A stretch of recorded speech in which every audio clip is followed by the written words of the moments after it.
PBE Consultores, cuidamos tu negocio con calidad, presenta.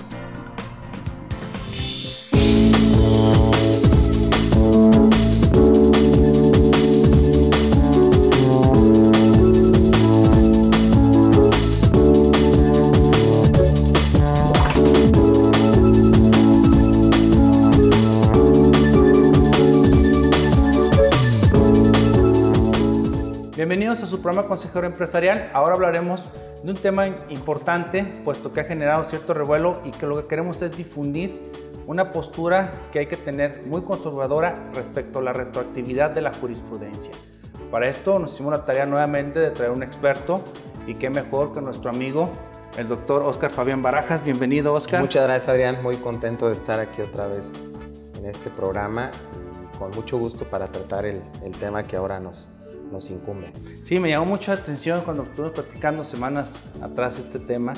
De verdad, todo lo que puede suceder con criterios recientes que le atañe a muchos empresarios y sobre todo a perfiles especiales que al final tomaremos como ejemplo para que estén alerta y tome cada quien sus caminos, sus correcciones o simplemente que sepa lo que podría suceder en un futuro no muy lejano.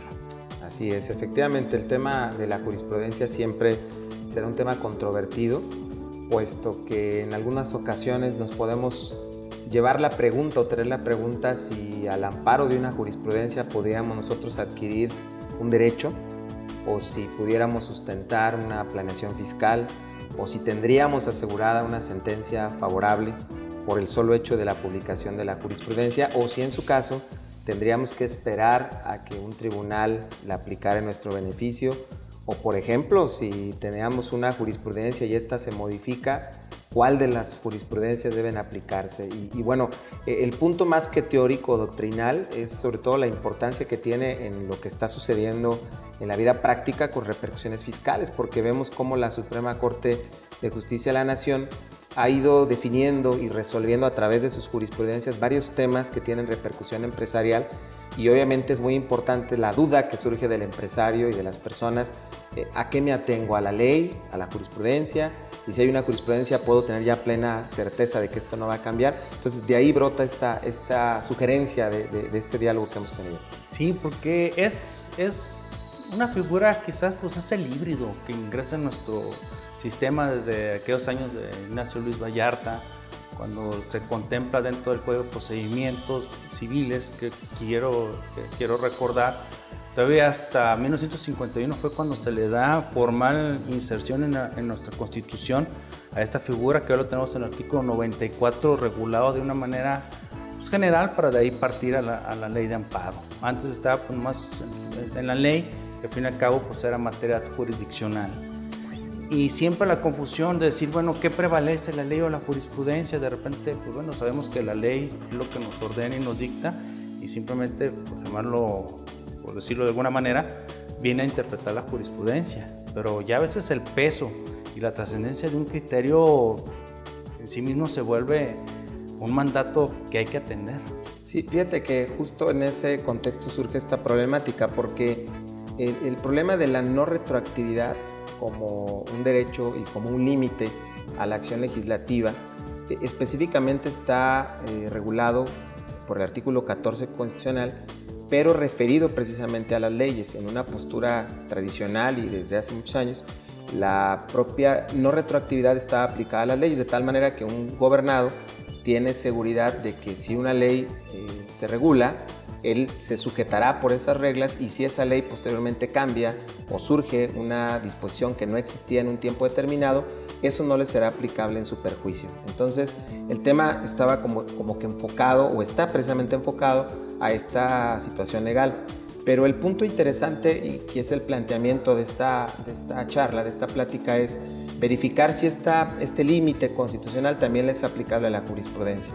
Es decir, si efectivamente la actividad, aunque no legislativa, pero sí de interpretación de la Corte, que es una interpretación de las leyes, puede también tener estos límites, que es un planteamiento muy interesante, porque de no tener límites, entonces estamos supeditados a lo que resuelva en cada momento la Suprema Corte, y de tener un límite, entonces podríamos tener cierta seguridad de cómo conducirnos en nuestra actuación cuando ya se ha emitido una jurisprudencia, sabiendo que de surgir otra o de superarse ese criterio no se aplicaría retroactivamente en nuestro perjuicio. O como actualmente abandona el criterio de tal fecha y ahora se aboca se propone este nuevo.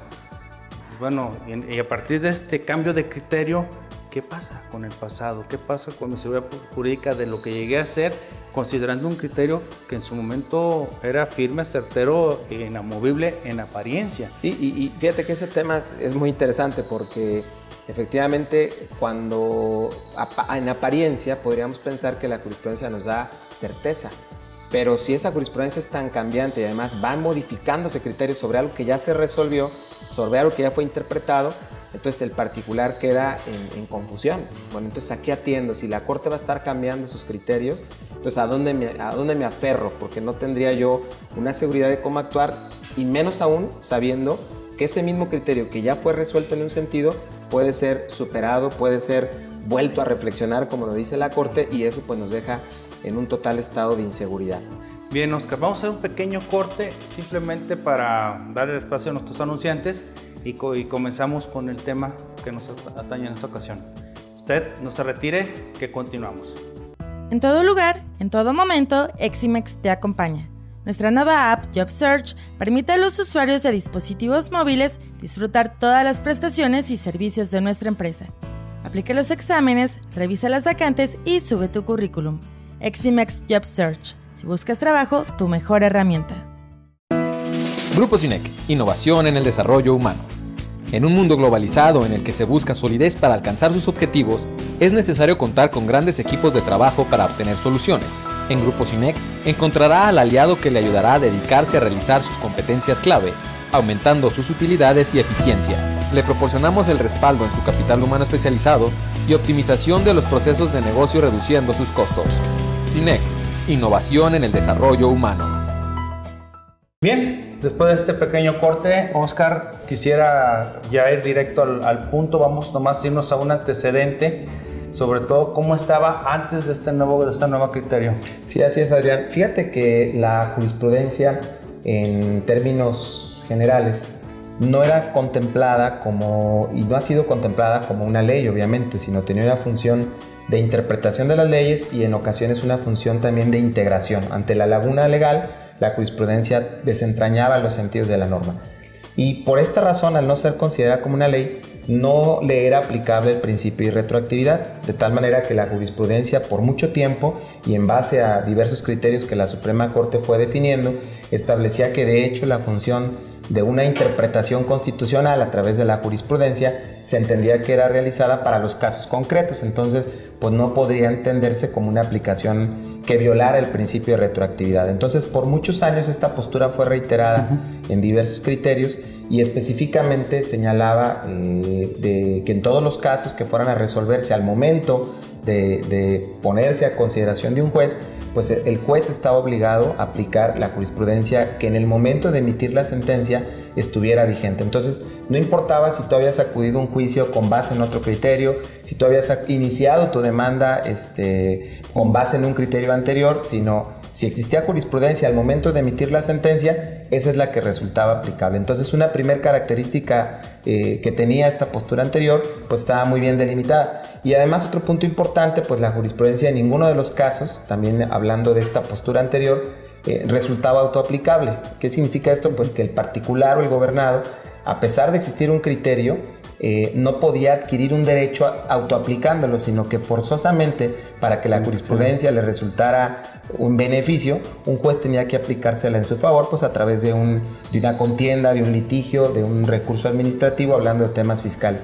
Y en ese punto, Adrián, me parece que es relevante, pues que precisamente cuando una persona pudiera haber absurdos, ¿no? Como el de señalar, oye, una ley fiscal fue declarada inconstitucional y hay jurisprudencia al respecto, pero solamente le aplicaría a aquellos que vayan a un juicio. Quiere decir que los que no pueden ir a un juicio o que ya no tienen la oportunidad de ir a un juicio, a pesar de existir una jurisprudencia que declara una norma constitucional, sería tan absurdo que ellos sí tendrían que cumplirla a pesar de ya haber sido interpretada. Y si llegase la autoridad a hacer la aplicación de la ley, no del criterio, porque no obliga a las autoridades fiscales, pues a tener que seguir los pasos de su defensa. Los de defensa, ¿no? Sí, esa es parte de los cambios que se han abogado mucho. La declaratoria de inconstitucionalidad, pues es parte de tratar de mesurar o ponderar un poquito a estos. Figura nueva. Claro, lo tributario inmediatamente va para afuera, no les aplica. Pero bueno, creo que es una evolución que poco a poco, y lo mencionamos mucho en los programas, hay que apostar y creer en estos cambios que van para verdaderamente un nuevo México. Así es. Pero bueno, siguiendo, Oscar, con el tema. Esto tuvo un cambio, Adrián, que es precisamente la singularidad de este tema que estamos platicando, porque fíjate que hubo unos asuntos muy interesantes que precisamente provienen de la materia fiscal. En alguna ocasión los abogados autorizados para defender a un contribuyente, cuando ya eran parte de un juicio contencioso, los alcances de la autorización les permitía interponer un juicio de amparo sin necesidad de que el cliente tuviera que volver a suscribir su demanda. Y lo hacían al amparo de una jurisprudencia. Pero tú recordarás, más o menos era como por el 2010, 2011, se emitió un criterio, 2012, muy interesante, donde nos dijo que esta facultad ya no la podían ejercer los abogados, sino que tenían que firmarla directamente el quejoso, el contribuyente. Y esto ocasionó un problema porque todos los asuntos que ya habían sido interpuestos con base en un criterio jurisprudencial, al surgir uno nuevo que interpretaba de forma distinta, pues traería una consecuencia pues de espanto, como es tu cara en este momento. ¿Qué me pasa a mí? ¿Qué va a suceder conmigo?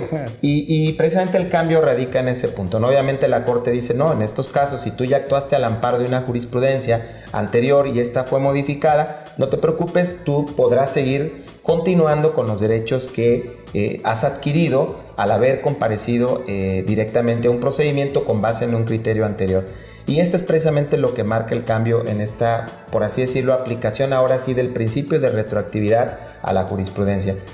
Quiere decir que sí le puede aplicar esta restricción, pero habría como 3 o 4 grandes requisitos que tendría que cumplirse. Uno, que exista una jurisprudencia anterior que te resulte aplicable. 2, que tú hayas ido a juicio. Es importante el inicio de un procedimiento y que tú hayas iniciado ese procedimiento o dentro del procedimiento ejercido alguna acción con base en un criterio que ya existía. 3, si en ese lapso esa jurisprudencia en la cual tú te habías apoyado cambia o se modifica, en ese caso, y ahí es donde aplicaría la no retroactividad, ya no podría aplicarse en tu perjuicio. Pero es importante la condición. Quiere decir que si voy a un juicio, no hay jurisprudencia y emite una que me es contraria, ahí no me aplica la retroactividad. Pero si yo voy a un juicio atendiendo una jurisprudencia previa, la autoaplico, inicio mi procedimiento con base en ese criterio y esto cambio se modifica, ahí se aplicaría el principio de retroactividad, que esta sería obviamente la nueva postura. Quiero entenderlo nomás para cerrar, Oscar, este bloque. Quiere decir que si yo, siguiendo el ejemplo de los autorizados, de estos abogados, si yo hoy firmo en base a estar investido de esa facultad y en apoyo en esa jurisprudencia, mañana, día jueves, se acaba, surge una nueva postura, pero yo firmé y empecé a ingresarlo así, ¿me prevalece ese criterio? Efectivamente, porque hay un conflicto de jurisprudencia que superó un criterio anterior. Es muy importante que la figura aplica cuando un criterio se modifica o se supera. Porque si surge otra jurisprudencia diferente sobre otro tema, no estaríamos en conflicto, ¿no? Sí, Aquí el conflicto es sobre 2 criterios que regulan exactamente un mismo caso, pero obviamente tú iniciaste el amparo de una primera interpretación, que es lo que te daría esa seguridad jurídica que no puede trastocarse. Y necesariamente aquí estaríamos hablando de que se generara una unificación o contradicción de tesis que sería la que cambiara o una modificación de una contradicción. Efectivamente, las figuras previstas por la ley de amparo, pues era una contradicción o pudiera ser, por ejemplo, una modificación del criterio o una superación del mismo, no sustitución de esa jurisprudencia que el mismo organismo emisor pudiera modificarla. Muy bien, Oscar, entonces pues, vamos a hacer un pequeño corte y seguiremos ahora con este nuevo criterio que hay que atender. Bien, no se separe, que continuamos. En todo lugar, en todo momento, Eximex te acompaña. Nuestra nueva app Job Search permite a los usuarios de dispositivos móviles disfrutar todas las prestaciones y servicios de nuestra empresa.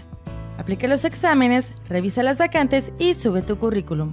Eximex Job Search. Si buscas trabajo, tu mejor herramienta. Grupo SINEC, innovación en el desarrollo humano. En un mundo globalizado en el que se busca solidez para alcanzar sus objetivos, es necesario contar con grandes equipos de trabajo para obtener soluciones. En Grupo SINEC encontrará al aliado que le ayudará a dedicarse a realizar sus competencias clave, aumentando sus utilidades y eficiencia. Le proporcionamos el respaldo en su capital humano especializado y optimización de los procesos de negocio reduciendo sus costos. SINEC, innovación en el desarrollo humano. Siguiendo con el tema de la retroactividad de la jurisprudencia, con esta nueva postura, bien, Oscar, ahora explicado lo que prevalecía antes de este cambio, bueno, vamos iniciando. ¿Qué fue el parteaguas para decir se abandonó ese criterio? Sí, obviamente te comentaba, hay también otro caso en materia fiscal muy interesante que tiene que ver con una cuestión procedimental, donde surgía la duda de si los contribuyentes que eran fiscalizados podrían presentar pruebas una vez que fueran a la defensa. Y había un criterio de jurisprudencia que decía que sí, es decir, si tú tenías una auditoría, no aportabas pruebas en el procedimiento, no te preocupabas, al momento que fueras a la defensa fiscal podías presentarlas. Pero tú sabes de este cambio que fue en 2013 muy grave, donde nos dijo la Corte, no, si tú no presentas las pruebas de tu fiscalización durante la auditoría o en el recurso de revocación, ya no lo puedes hacer posteriormente en el juicio contencioso. Y también en este punto la Corte definió que no, que si tú ya habías adquirido ese derecho por haberte añadido o adherido tu conducta a ese criterio de jurisprudencia, no podía cambiar. Y obviamente hoy en este momento tan interesante de coyuntura, pues la Corte ha ido resolviendo varios temas álgidos y la pregunta es, bueno, ¿a qué me apego, no? ¿Cómo puedo entender si estas nuevas jurisprudencias me aplican o no me aplican? Si efectivamente estoy fuera o si en algún caso se violaría mi derecho de retroactividad bajo estos nuevos parámetros de esta postura.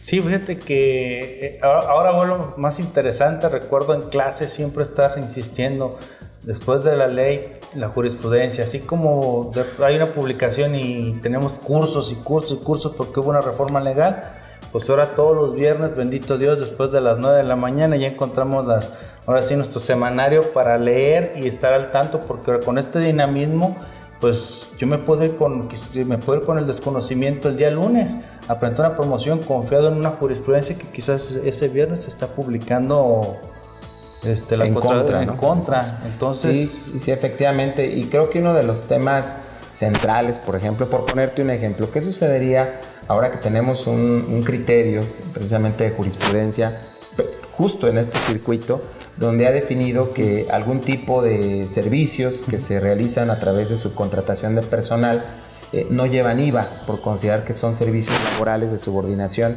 y no prestación de servicios profesionales? ¿Cuál sería el criterio que aportaríamos? No es una jurisprudencia, y precisamente en este caso, con base en lo que hemos comentado, tomado únicamente como ejemplo, una persona que posiblemente ha expedido comprobantes fiscales en este momento y que ha trasladado el impuesto al valor agregado por los servicios que presta, bueno, ¿a qué debe de atenerse? Sería la gran pregunta de la seguridad jurídica. ¿Debe de atenerse a la ley? ¿Debe de atenerse a esa jurisprudencia del tribunal? Fíjate qué interesante sería el planteamiento, porque siguiendo los lineamientos de esta nueva postura, al no existir en este momento una jurisprudencia anterior, el Servicio de Administración Tributaria pudiera cuestionar esas operaciones. Tú irías a juicio diciendo que, pues obviamente tú sí trasladaste porque consideras que no es una subordinación, pero al existir una jurisprudencia, esa jurisprudencia te sería aplicable. Y diríamos, oye, ¿puedo alegar retroactividad? No, porque para que esto sea aplicable, eso que estoy comentando, debió haber existido antes un criterio anterior, con el fin de que no me fuera aplicable. Ahora, un segundo ejemplo. ¿Qué sucede si una persona, al amparo de este criterio de jurisprudencia, decide no trasladar el IVA? ¿Qué es lo que está resolviendo? Llega el SAT y le dice, oye, ¿por qué no trasladaste el IVA? Porque tengo una jurisprudencia. Vamos a juicio. Si surgiera otra jurisprudencia que dijera sí debe trasladarse el IVA, esta persona ya adquirió el derecho de no hacerlo. Entonces, ese es un ejemplo interesante. Obviamente hay que aclarar que es un asunto que todavía no está resuelto, que únicamente es obligatorio en este circuito y que hay una contradicción de tesis por la segunda sala de la Suprema Corte que todavía tendrá que resolver este cuestionamiento y que obviamente nos da para otro programa el solo cuestionar el tema del outsourcing. No, es que sí, de verdad, lo preocupante es porque estaríamos hablando, ya si tocamos a matices fiscales, estaríamos hablando inclusive de recalificaciones, algunos así lo manejan, aunque este tema del outsourcing, sin ahondarle precisamente porque nos tomaría más bloques, va y especifica de una manera muy clara. Si es un outsourcing llamado pleno, es decir, todo tu personal está conmigo, pues bueno, es una subordinación. O sea, no, nomás me la estás disfrazando, me estás jugando con una empresa pantalla que es una tercera. Pero al fin y al cabo, la propia Ley Federal del Trabajo, si yo cumplo con los artículos 15, ¿sí? Y yo verdaderamente tengo subcontratación especializada, sí, será una prestación de servicios. Obviamente, pero por ejemplo en este caso, eso inclusive, Adrián, quedaría menos con la jurisprudencia vigente. Cualquier interpretación que hicieras, mientras no surja otro criterio, a eso es a lo que nos tenemos que apegar. Imagínate lo delicado que esto podría ser con base en un criterio de interpretación de la norma a través de la jurisprudencia. De ahí pues la trascendencia de este tema que hoy trabajamos sobre la irretroactividad. Bien, Oscar, y para cerrar, de manera concreta, así de una manera didáctica, ¿cómo podemos entender ahorita si hay retroactividad y no? Número 1, que exista una jurisprudencia que te sea aplicable y que te resulte favorable a tus intereses. 2, que hayas iniciado un juicio al amparo de esa jurisprudencia. 3, si esa jurisprudencia se modifica, se supera, cambia de opinión, eso ya no puede ser aplicable en tu perjuicio. Si no se reúnen estos requisitos, no estaríamos en el principio de retroactividad. Entonces, en suma, es condicionada la retroactividad. Exactamente. Muy bien. Doctor, amigo Oscar, muchas gracias por estar aquí nuevamente en tu programa Consejero Empresarial. Bien, con esto terminamos el programa de esta ocasión. Recuerda seguirnos en redes sociales. En Facebook nos puede ubicar como RCE Consejero Empresarial. Denos un like y en la red de YouTube búsquenos como Consejero Empresarial TV. Suscríbase para que de manera inmediata reciba nuestros contenidos en sus correos. Nos vemos en la próxima. PBE Consultores, cuidamos tu negocio con calidad, presentó.